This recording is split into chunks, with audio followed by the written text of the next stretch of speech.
thanks for coming today. When it's big deals that surpass a certain dollar amount, I wear sport coats. So, man, today's it's when you're able to bring back one of your own as an organization, and now we've done multiple deals with you, but with Chris, but it's so rewarding. It's such a range of emotion. Like a couple nights ago, I was pretty stressed out, and then yesterday when we were able to get it done, basically right after noon, it's just elation on all of our part. You're such a big part of all of us, fans, staff here, players, our families, probably more than you know. You know, just for me, I go home, my kids all ask about you all the time. We're gonna get this done. And so when we get it done, it's personally so satisfying, but I also know that such a humble superstar that you are, selfless person, like just what you've done for our culture, it just makes it that much more satisfying. So thank you, Chris. And I appreciate you guys coming out as always, and Jason, I appreciate those words, man. It truly means a lot to me. Me and Mariah got here when we were kids. We were just out of college, we're 20 years old. Didn't know a ton about Tampa, but I think we quickly found out that this was a place that we were gonna be able to call home. And over the 8 years since then, we've met a ton of people. We've got to work with a lot of like really, really great people that have made our experience so much better. And I think when it comes down to making a tough decision like this, I think those are some of the things that like come top of mind. It's family, it's like relationships, it's being where you want to be, being where people want you. So I couldn't be happier to be coming back. We love Tampa, we love it here. So it's a great day, and I'm looking forward to creating a lot of great memories and chasing more championships.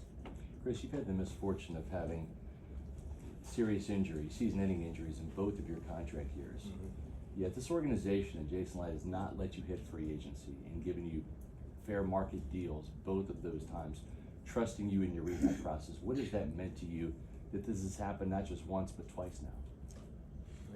It really does mean the world to me, because I feel like things like this, they don't just happen. Right? Like for a guy to have gone through what I've been through in, like you said, 2 contract years, and to be able to get a deal done with the team that they're on, I think it's very, very rare. But again, it speaks to to I guess to the type of person that I am, to their trust in me, to their belief in me, and that I'll put the work in to not only be the player that I was, but to be better. And I take that very, very seriously. Every time I come into work, I'm trying to be better than I was the day before. And as cliche as that is, I really mean it. And Mariah can attest to that. Like everything I do is around ball. Right? It's trying to be the best that I can be and maximize my potential, because I recognize how rare this opportunity is. When I was a kid, I would dream about these opportunities, and I think if you told 14-year-old me that this is where I would be, they'd probably laugh at you, because like it just doesn't happen this way. So it really does mean a lot to me. You had such a difficult year this past year, losing your dad, and then the injury, and then now you're getting to the other side of that, and you're getting all these blessings, new contract, and then of course an addition to your family. Just can you put into words what all of this means for you? Yeah, 2024 kicked my ass a little bit, but it's that's life, right? Me and Mariah, we talked about this a couple of times, just about I guess like the duality of life and like the peaks and the valleys of it, and we got to see it firsthand in in a span of 12 months, or really 11 months, where I lost my father, and it was arguably the lowest day of my life, and I spent a lot of time really like reflecting about the person that he was, the lessons that he taught me, the things that he had to do for me to be here. And then here 11 months later, we welcome the biggest blessing of our lives, and all the things that my dad would tell me and the love that he poured into me, I can already see it. I I see this little boy and I just want to give him the world. When he smiles at me, my heart melts. And again, these are all the things that my father kind of poured into me, and I can tell, like he is our world. So it's a beautiful thing. I'm grateful. I'm unbelievably grateful. Chris, where are you physically, and how different is this? Certainly not the same injury, but you know the drill. Yeah. You will do everything to get ready, but just where are you, and where do you think you expect to be at the start of the season? Yeah, I mean, if you ask me, I feel like I'm right where I'm supposed to be. Like you said, it's a different injury than the last one, and these things take time. So, if it's one thing that I've learned is you can't rush the process. You got to make sure that you dot your I's and you cross all your T's to make sure that you're as good as you can be. So that's really what I'm focused on doing. I've never really been somebody that's kind of like put like goals like down in that way. You're kind of like, I guess like deadlines, because I just think like you're too focused on the future and you miss the opportunity that you have right now, right? Like throughout your rehab process, like you have like your peaks, you have your plateaus, you have like, down days. And if you're so focused on the end goal, then you miss the opportunity to work through those challenging times. How much does it help that you have already played in this offense? Josh Grizzard's the play caller now, but there is that continuity. You certainly have a rapport with Baker Mayfield. How much does that help if you're not ready for the start of training camp or at any point, maybe until the start of the season, that you have that base understanding because you've already thrived in the scheme? I think it helps just in general.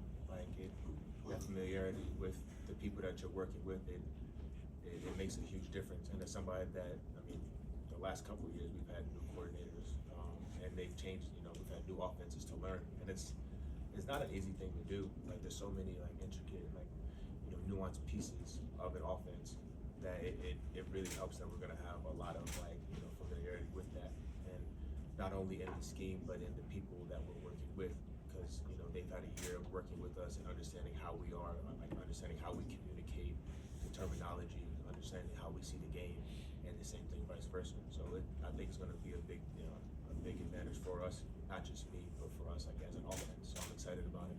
Chris, what was the decision-making process like for you? There are reports out there that there were much bigger offers. Why did you come back for less money? What were those reasons? Yeah. Talk a little bit about the process. I think what it boiled down to, honestly, was family and just staying true to who I am. I feel like 9 out of 10 people in this position wouldn't necessarily have made the decision that I did, but I don't do the things that I do based on what other people would do. I trust my gut. I stay true to who I am, and one thing I've never done is made any decisions like solely based on the money. I think I'm fortunate enough to be in this position and to be here at this table again. That's a position that not many people have had. I recognize that, and I'm fortunate in that way. So for me, I didn't do what's best for myself. I didn't do what's best for our family. I didn't do like what we're the most comfortable with. But also I work with a lot of great people, and those things really are big factors. Enjoying where you work plays a big part in this. Enjoying coming to work, enjoying going in and putting in the time, because like this game is way too tough to just be out there like just winging it. Obviously I've gone through 2 big injuries now. The training camp here is not easy. The NFL is not easy by any means. Like, we're the best in the world.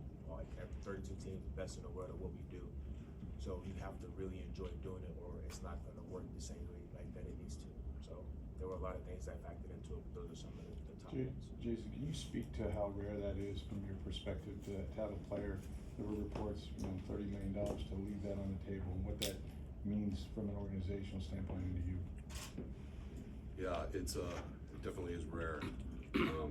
Chris is a rare person though. Like I said before, we use the word upstairs, humble superstar, and we're fortunate to have 2 at that position. And today's Chris's day, but I know Mike and you are so close. They're already, like Nelson showed me a stat, the 5th all-time best duo in terms of receiving yards. You don't boast about it. 6th in touchdowns, but that'll go up this year. But it's gotta be, I'd like to challenge anybody to say that take the combination of talent and the character, selflessness of a duo that's the best in NFL history and will probably never be repeated. So, you know, that's just the type of person Chris is, and I know you left, some would say, generational money.